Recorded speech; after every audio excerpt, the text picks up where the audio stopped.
lumière de sa face sur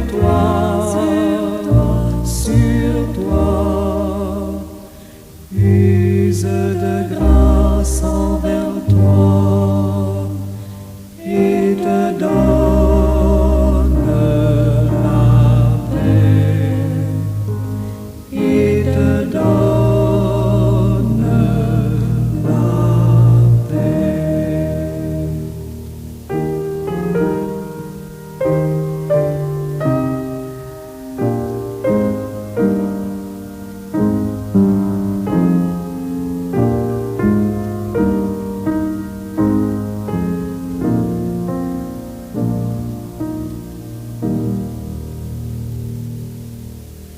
L'Éternel te bénisse, l'Éternel te bénisse et te garde, fasse lever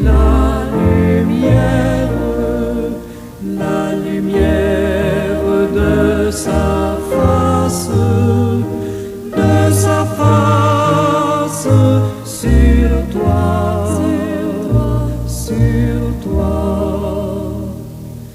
use de grâce envers toi et te donne la paix, et te donne la paix.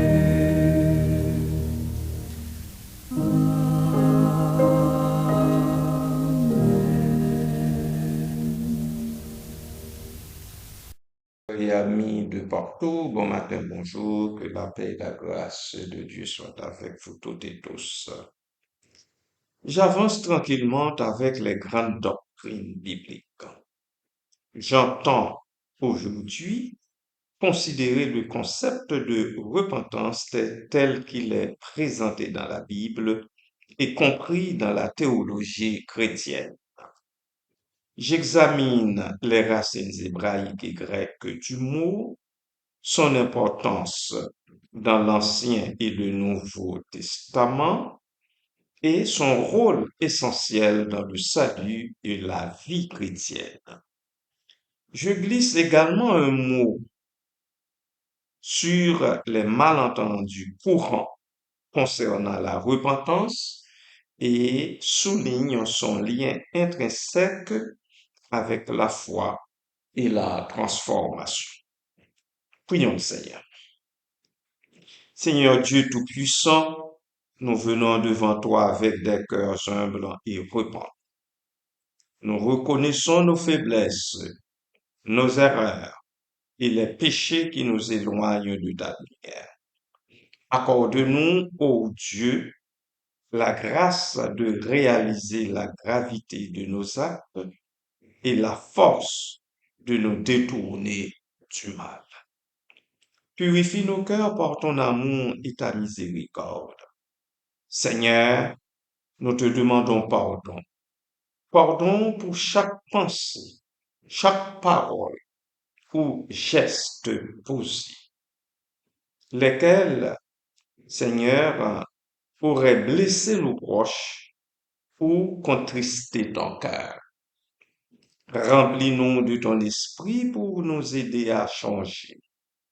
Aide-nous à marcher sur le chemin de la rédemption, à aimer comme tu aimes et à pardonner comme tu pardonnes. Nous plaçons notre confiance en ta bonté infinie et nous nous engageons à vivre selon ta sainte volonté. Merci Seigneur. Béni soit ton nom, Jésus-Christ. Amen.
Pardon, Seigneur, pardon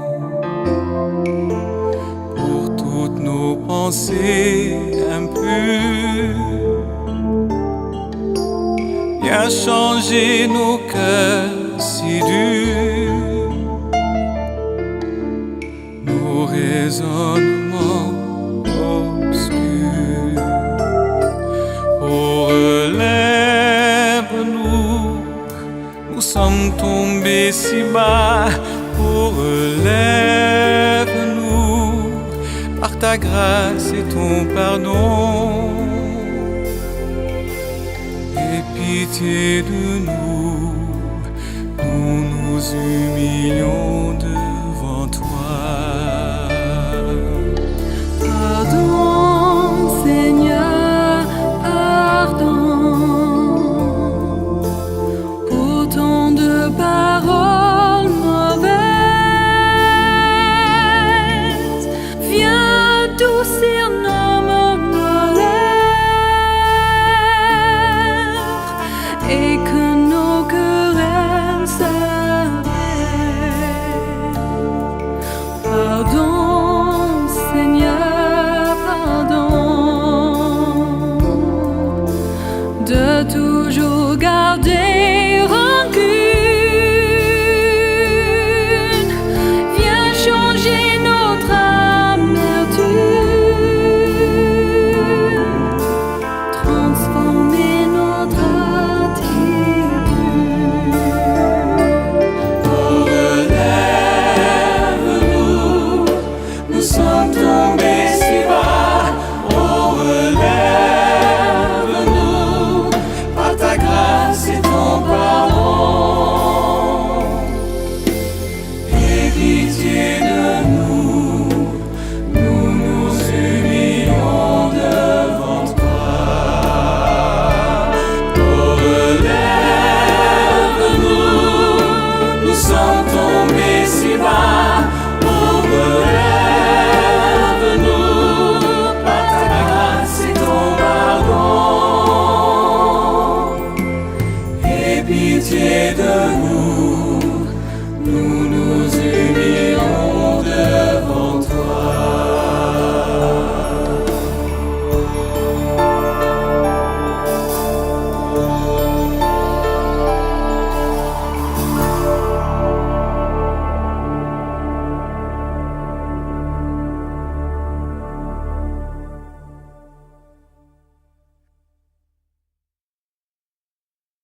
Qu'est-ce que la repentance? Un concept biblique central. La repentance est un concept fondamental dans la Bible. Elle le siège au cœur de la foi chrétienne. Elle représente un changement profond de mentalité et de direction. Elle s'engage dans un tournant du péché vers Dieu. Comprendre la repentance est essentiel pour saisir le message de l'Évangile et la nature de la relation entre Dieu et l'humanité. Quelles en sont les racines hébraïques et grecques? Le mot hébreu le plus souvent traduit par repentance est chouv, qui signifie retourner ou faire demi-tour. Dans l'Ancien Testament, il implique un retour à Dieu après s'être éloigné de ses voies. Il peut s'agir d'un retour individuel ou d'un retour national, collectif, comme on le voit dans les appels des prophètes à Israël pour qu'il se repente de son idolâtrie et de son injustice. Dans le Nouveau Testament, le mot grec utilisé pour repentance est métanoïa, qui signifie littéralement changer d'avis ou changer de pensée. Il implique une transformation intérieure, une nouvelle façon de penser et de percevoir le monde. Cela conduit à un changement de comportement. Métanoïa va au-delà d'un simple regret. Elle implique une réorientation complète de la vie. La repentance dans l'Ancien Testament. L'Ancien Testament met l'accent sur la nécessité de la repentance pour obtenir le pardon de Dieu. Les prophètes tels qu'Ésaïe, Jérémie et Ézéchiel ont constamment appelé le peuple d'Israël à se repentir de ses péchés et à revenir à l'alliance avec Dieu. La repentance était souvent accompagnée de deuil, de jeûne et de prière. Par exemple, le livre de Jonas raconte l'histoire de la ville de Ninive qui s'est repentie après avoir entendu la prédication de Jonas. Dieu a alors renoncé à la punition qu'il avait prévue pour les habitants de ces deux villes. Jonas chapitre 3, verset 10. Cet exemple illustre la miséricorde de Dieu envers ceux et celles qui se repentent sincèrement.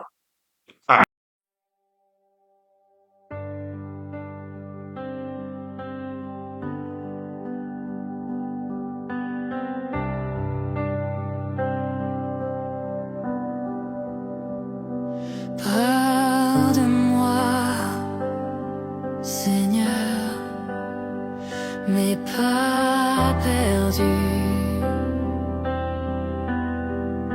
sur les chemins sombres où je me suis vue chercher la lumière.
La repentance dans le Nouveau Testament. Dans le Nouveau Testament, Jean-Baptiste a prêché un baptême de repentance pour la rémission des péchés. Matthieu chapitre 3, verset 2.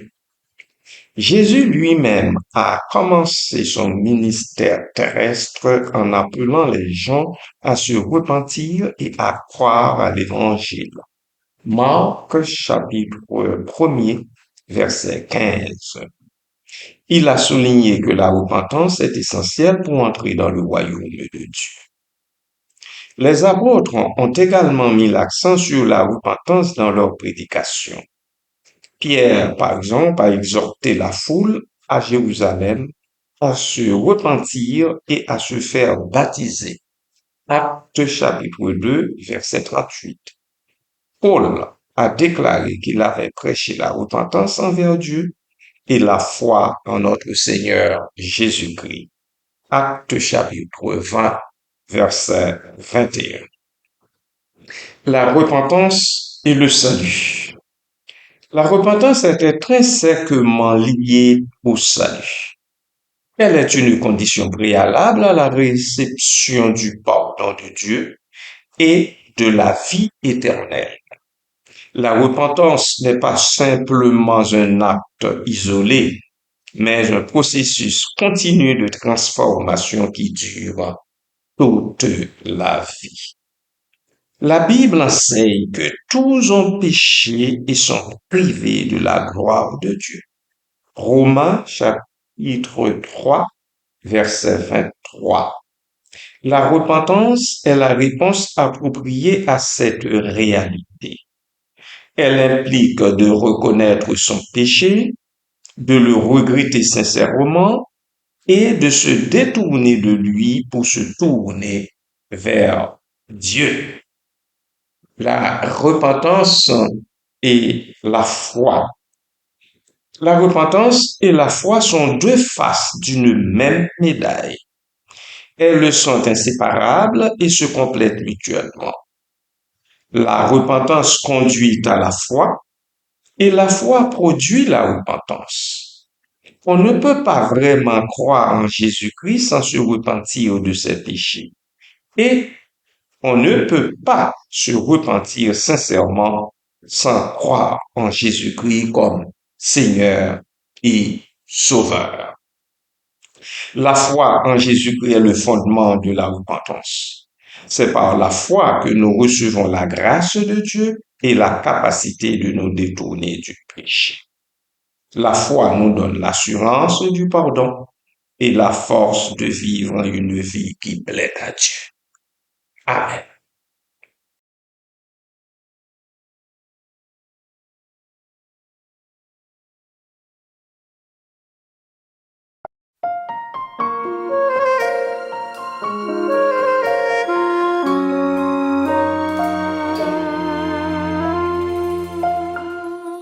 Accorde-moi encore ta confiance. Accorde-moi encore ton pardon. J'ai tant de choses à me faire pardonner. Jésus, accorde-moi encore ton amour. Pardonne-moi tous mes nombreux péchés. Libère-moi, je viens me confesser. C'est sur la croix que tu es mort pour moi. Jésus, accorde-moi encore ton amour.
Seigneur, donne-moi encore ton amour.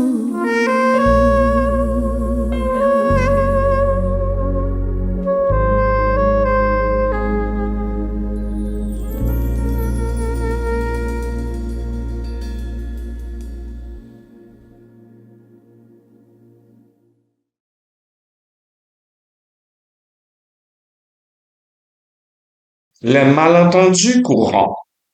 Il existe plusieurs malentendus courants concernant la repentance. Certains pensent que la repentance est simplement un sentiment de regret ou de remords. D'autres pensent qu'ils doivent se purifier de leurs péchés avant de pouvoir venir à Dieu. D'autres encore imaginent que la repentance est une œuvre qu'ils doivent accomplir pour gagner le salut. La Bible enseigne que la repentance est plus qu'un simple sentiment. Elle implique un changement de mentalité et de direction. Nous ne pouvons pas nous purifier de nos péchés par nos propres efforts, nos propres moyens. C'est par la grâce de Dieu, par la foi en Jésus-Christ, que nous sommes pardonnés et purifiés. La repentance n'est pas une œuvre que nous accomplissons pour gagner le salut. Oh non! Il faut que le peuple de Dieu enlève cela de son esprit. C'est par la grâce de Dieu seul que vous et moi nous sommes pardonnés et purifiés de tout péché, de toute iniquité. La repentance n'est pas une œuvre que nous accomplissions pour gagner le salut, je le répète encore. Elle est une réponse à la grâce de Dieu. La repentance, c'est un processus continu. La repentance n'est pas un événement ponctuel, mais un processus continu de croissance spirituelle. En tant que chrétiens et chrétiennes, nous sommes appelés à nous repentir quotidiennement de nos péchés et à nous efforcer de vivre une vie qui plaît à Dieu.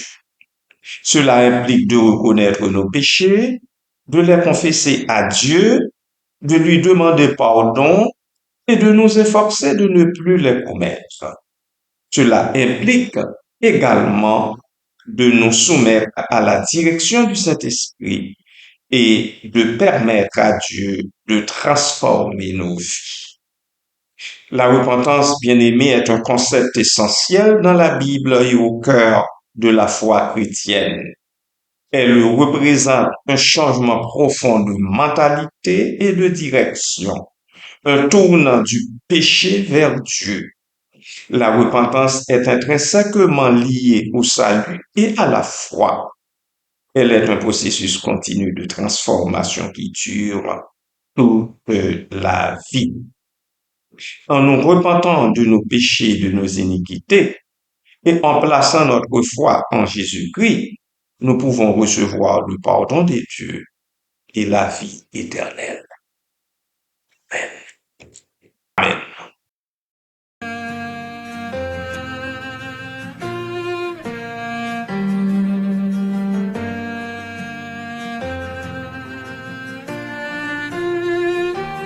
Tu m'as ébloui par tes mélodies, tu m'entoures d'un chant d'amour, chant de délivrance devant mes ennemis, toutes mes craintes s'enfuient.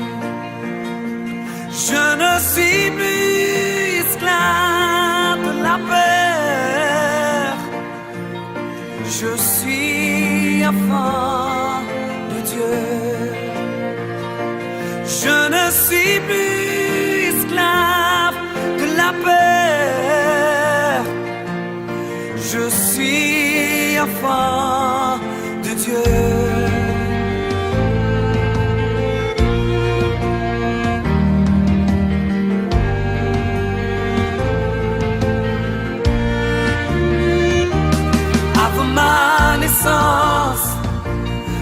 m'avais choisi, appelé par mon nom.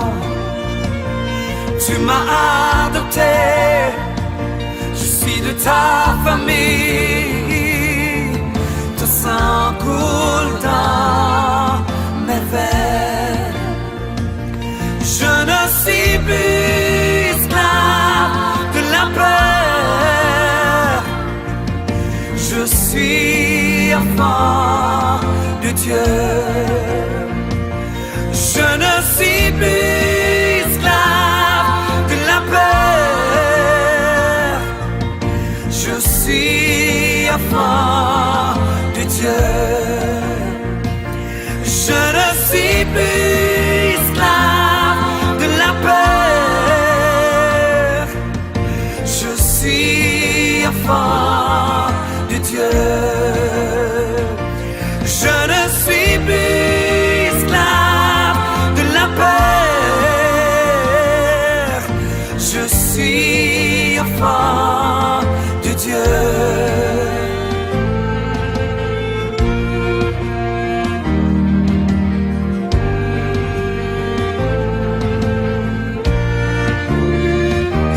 Choisi, oh.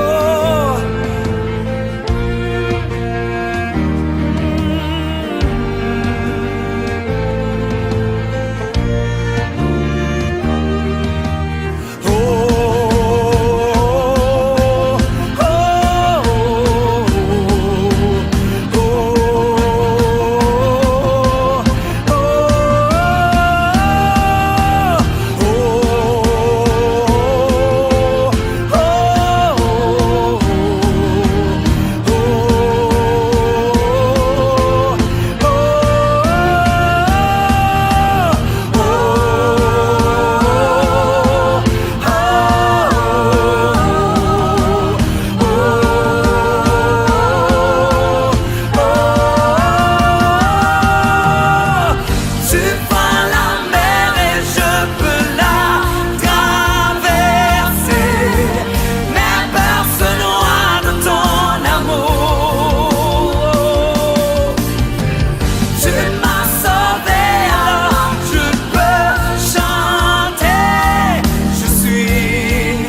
suis plus esclave de la peur.